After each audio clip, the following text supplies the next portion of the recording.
বিসমিল্লাহির রহমানির রহিম। প্রিয় শিক্ষার্থী বৃন্দ, আশা করি তোমরা ভালো আছো।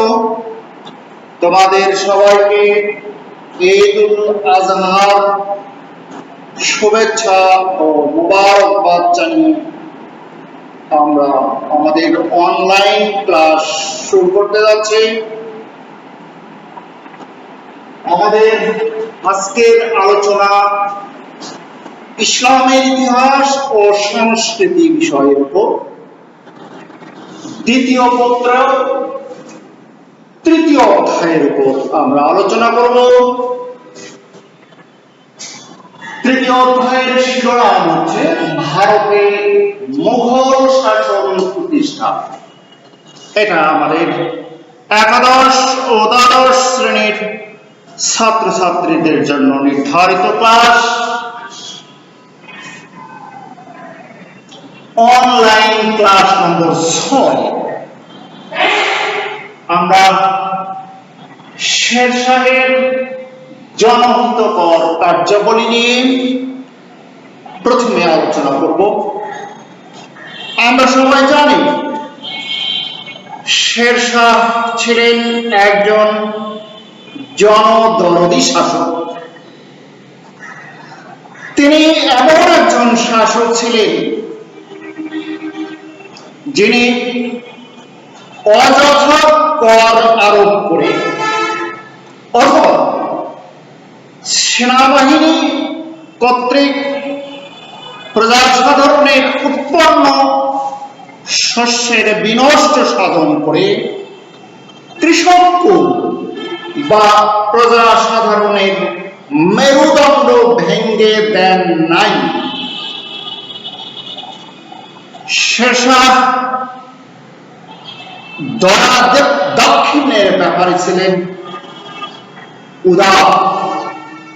তিনি মুক্ত হস্তে দান করতেন। এগুলোর ব্যবস্থাপনা তিনি নিজেই তদারক করতেন। শেরশাহ মনে প্রাণে বিশ্বাস করতেন সাধু ও সাধক পুরুষদের উপরই সাম্রাজ্যের সুখ ও সমৃদ্ধি নির্ভর করে। এ বিশ্বাস থেকে তিনি তাদের জন্য নিয়মিত বেতন ভাতা প্রদানের ব্যবস্থা করেন।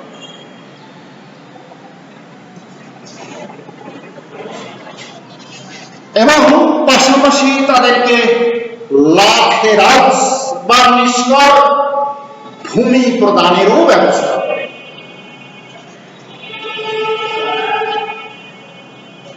শেরশাহ সাম্রাজ্যের প্রত্যেক শিক্ষক এবং শিক্ষার্থীদেরকে বৃত্তি প্রদানের ব্যবস্থা করেন।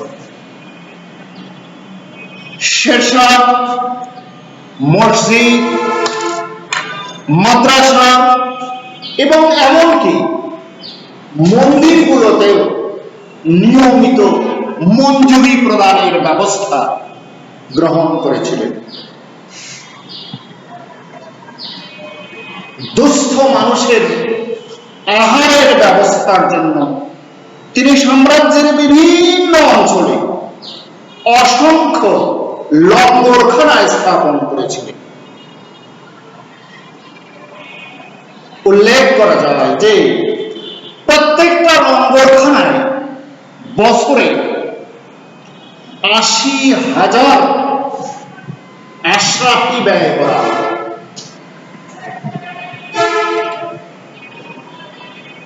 এভাবে দেখা যায় যে মহান সম্রাট শেরশাহ তার স্বল্পকালীন রাজত্বকালে ভারতবর্ষের প্রত্যেক ধর্মের, বর্ণের এবং জাতির মানুষকে একত্রিত করে ভারতীয় জাতীয়তাবাদের আদর্শ করে একটা বিশাল জাতিতে পরিণত করবার জন্য তিনি আমরণ সংগ্রাম করে গিয়েছেন। শের সাহেব এই নানামুখী জনহিতকর কার্যাবলীর কারণে ইতিহাসে তিনি অমরত্ব লাভ করেছেন। এখন আমরা দেখব শের শাহের চরিত্র ও কৃতিত্ব মূল্যায়ন। প্রথমে আমরা দেখি চরিত্র বিচার। মানুষ হিসেবে শের শাহ কেমন ছিলেন? মানুষ হিসাবে শের শাহ ছিলেন অসাধারণ।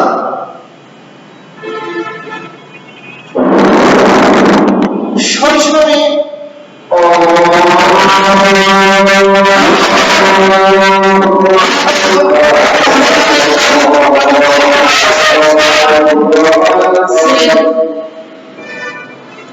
কষ্ট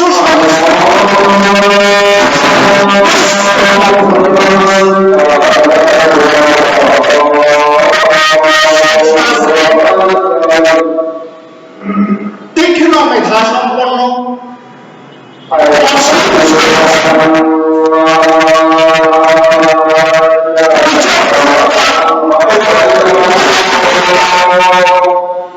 ইতিহাসে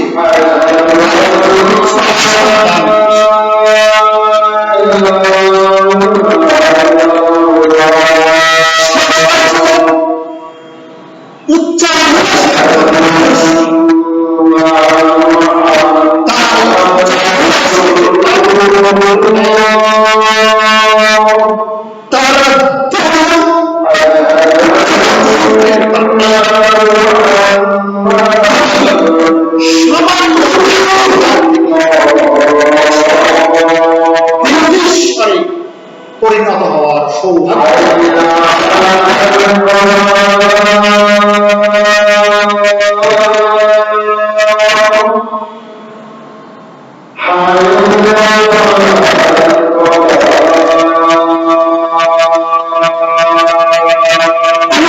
একজন ব্যক্তিগতভাবে খাঁটি ধর্মের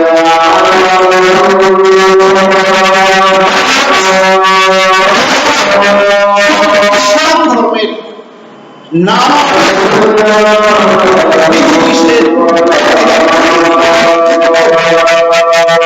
করার চেষ্টা করতেন।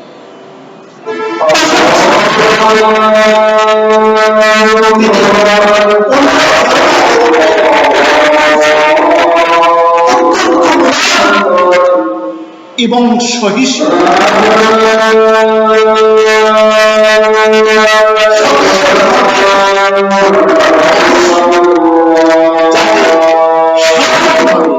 নিজ নিজ ধর্ম প্রতিপালন করতে পারে সে ব্যাপারে তিনি সজাগ দৃষ্টি রাখতেন। শের শাহ ছিলেন নিরলস একজন পরিশ্রমী মানুষ, পাশাপাশি তিনি কর্তব্য পালনে ছিলেন অত্যন্ত সিদ্ধহস্ত। মদ্যপান, অসামাজিক কার্যাবলী এবং নীতি বহির্ভূত কার্যাবলীকে তিনি ঘৃণার চোখে দেখতেন।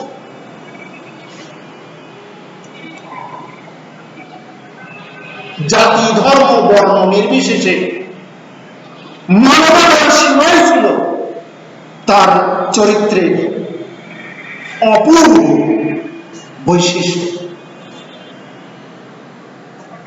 শের শাহ ভারতবর্ষের হিন্দু এবং মুসলমানদেরকে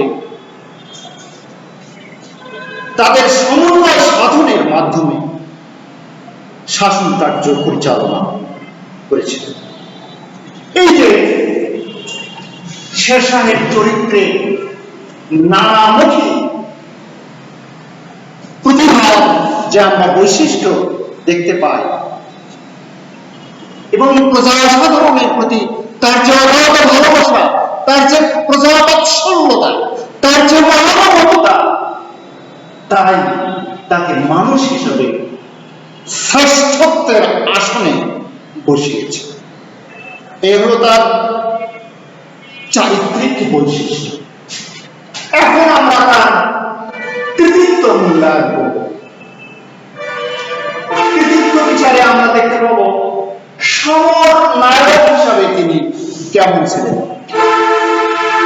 শেরশাহ সমর নায়ক হিসাবে ছিলেন অনন্য কৃতিত্বের দাবিদার। আফগানদের মধ্যে শেরশাহ ছিলেন সর্বশ্রেষ্ঠ সমরনায়ক। একজন যোদ্ধা হিসেবে, একজন সৈনিক হিসাবে, একজন সামরিক সংগঠক হিসাবে তিনি যে কৃতিত্বের পরিচয় দিয়েছেন তা ইতিহাসে বিরল। ভারতবর্ষে তিনি যে সমস্ত অভিযানগুলো পরিচালনা করেছেন, বিশেষ করে বাংলা, মালব, বুন্দেলখণ্ড, রাজপুতনা, এই প্রত্যেকটা অভিযানে তিনি অবিস্মরণীয়ভাবে বিজয় লাভ করেছেন। মুঘলদের বিরুদ্ধে যুদ্ধে তিনি অত্যন্ত পারদর্শিতা দেখাতে সক্ষম হয়েছিল। আমরা যদি দেখি মুঘল সম্রাট হুমায়ুনের সঙ্গে 1539 খ্রিস্টাব্দে চৌস্কার যুদ্ধে হুমায়ুনকে শোচনীয়ভাবে পরাজিত করে তিনি শের খান থেকে শেরশাহ এই রাজকীয় উপাধি লাভ করেছেন। 1540 খ্রিস্টাব্দে কনৌজের নিকটে বেলগ্রামের যুদ্ধে হুমায়ুনকে শোচনীয়ভাবে পরাজিত করে তিনি ভারতবর্ষের ইতিহাসে তথা মুঘল রাজবংশের মাঝখানে চিহ্ন অঙ্কন করে দিয়ে মুঘল বংশের ধ্বংসস্তূপের উপর 5 বছর সময়ের জন্য আফগান রাজবংশ তথা শের খান রাজবংশ প্রতিষ্ঠা করতে সক্ষম হয়েছিলেন। এটা থেকে সুস্পষ্টভাবে প্রতীয়মান হয় যে সমর নায়ক হিসাবে তিনি কতটা কৃতিত্বের দাবিদার। এরপরে আমরা দেখি শাসক ও রাজনীতিবিদ হিসেবে, একজন সুশাসক হিসেবে, একজন রাজনীতিবিদ হিসাবেও তিনি যথেষ্ট সাফল্যের দাবিদার। শেরশাহ একমাত্র শাসক যিনি তার পূর্ববর্তী শাসকদের আমলে, বিশেষ করে গিয়াসউদ্দিন বলবন, আলাউদ্দিন খলজি, এই ধরনের প্রাচীন ও মধ্যযুগীয় বলিষ্ঠ শাসকদের শাসক নীতিমালা সংগ্রহ করে তার সঙ্গে নিজস্ব উদাহরণীয় নীতিমালার সমন্বয় সাধন করে তিনি সুষ্ঠু ও ন্যায়ী ভিত্তিতে ভারতবর্ষের শাসন কার্য পরিচালনা করেছেন। তার শাসক নীতির মূল মন্ত্রই ছিল ভারতের হিন্দু ও মুসলমানদের মধ্যে সমন্বয় সাধন করে সাম্রাজ্যের শাসন ব্যবস্থা পরিচালনা করা। তার শাসন ব্যবস্থা এতটাই উৎকৃষ্ট মানের ছিল যে পরবর্তীকালে মহান সম্রাট আকবর শেরশাহের এই শাসন নীতিগুলোকে আরো পরিবর্তিত করে, আরো পরিমার্জিত করে তিনি শাসন কার্য পরিচালনা করেছেন এবং ভারতবর্ষের ইতিহাসে বিশাল মুঘল সাম্রাজ্য প্রতিষ্ঠা করতে তিনি সক্ষম হয়েছিলেন। আর সব কারণেই শেরশাহকে বলা হয় সম্রাট আকবরের অগ্রদূত বা পথ প্রদর্শক। তাহলে আমরা দেখতে পেলাম যে একজন সুদক্ষ শাসক হিসেবে এবং দূরদৃষ্টি সম্পন্ন রাজনীতিবিদ হিসাবেও তিনি ইতিহাসে অমরত্ব লাভ করেছেন।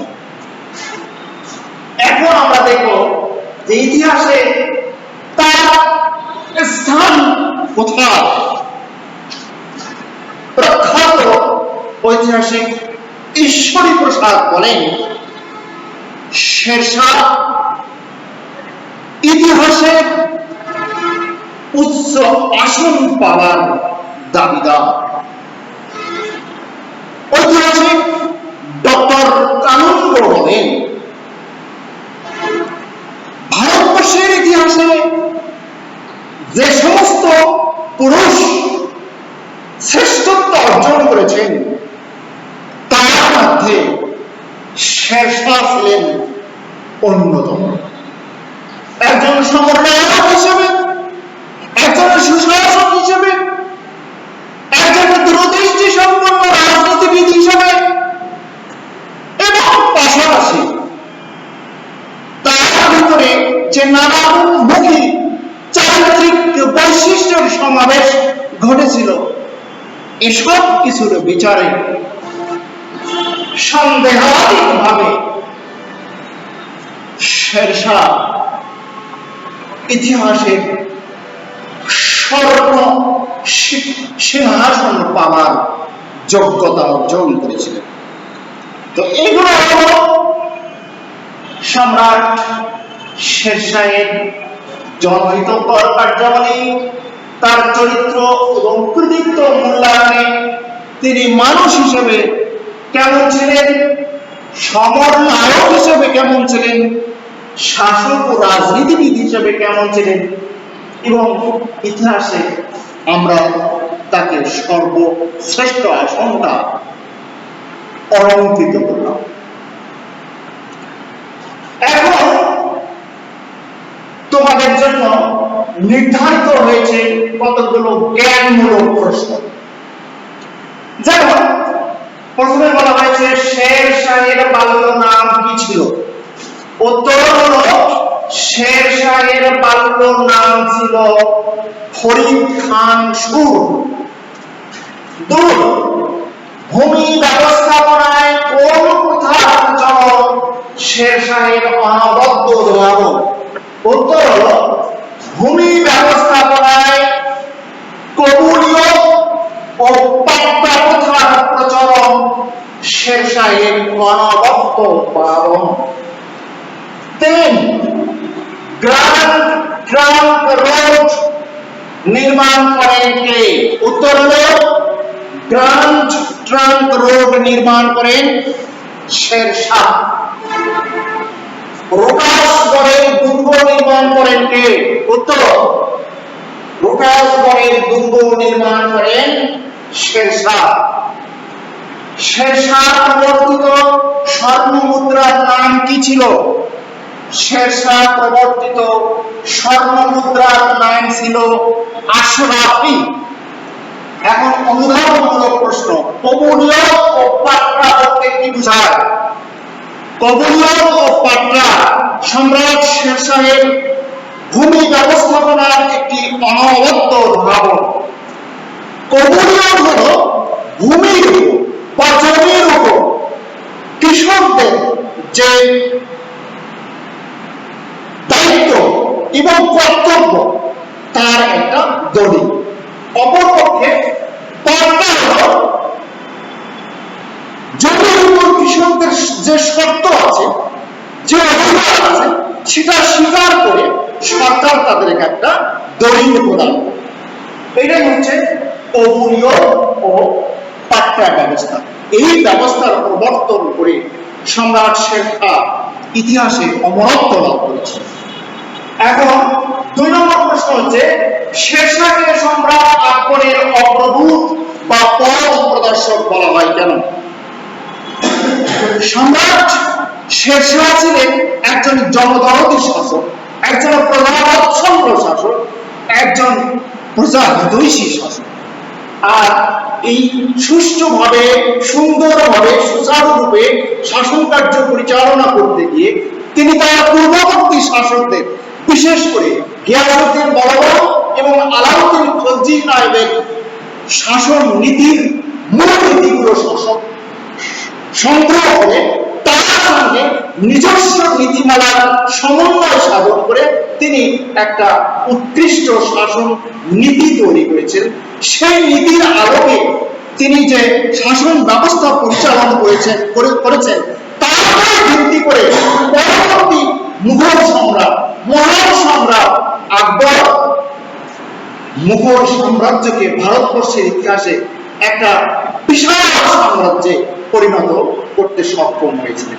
এই জন্য শেরশাহকে বলা হয় সম্রাট আকবরের অগ্রদূত বা পথ প্রদর্শক। পরিশেষে তোমরা যদি উচ্চতর দক্ষতামূলক প্রশ্ন তথা গ এবং ঘ নম্বরের প্রশ্নের উত্তর ভালো করে দিতে চাও, তাহলে আমরা যে আলোচনাগুলো করলাম শেরশাহের শাসন ব্যবস্থা অর্থাৎ তার কেন্দ্রীয় শাসন ব্যবস্থা, প্রাদেশিক শাসন ব্যবস্থা, বিচার ব্যবস্থা, রাজস্ব ব্যবস্থা, সামরিক সংস্কার, পুলিশ এবং গুপ্তচর প্রথার প্রচলন, তারপরে শিক্ষা ব্যবস্থা এবং স্থাপত্য ক্ষেত্রের অবদান, যাতায়াত ব্যবস্থা ইত্যাদি ব্যবস্থাগুলো তোমরা বই দেখে সুন্দরভাবে রিডিং করবা এবং পাশাপাশি আজকে যে জনহিত কার্যকরী আলোচনা করলাম এগুলো যদি তোমরা সুন্দরভাবে রিডিং করো মনোযোগ সহকারে, তাহলে এর পাশাপাশি এমসিকিউ প্রশ্নগুলো উত্তরও তোমরা সুন্দরভাবে দিতে পারবে। তো এই ছিল আমাদের আজকের আলোচনা। এই আলোচনার মধ্য দিয়ে আমাদের আজকের আলোচনা শেষ হলো।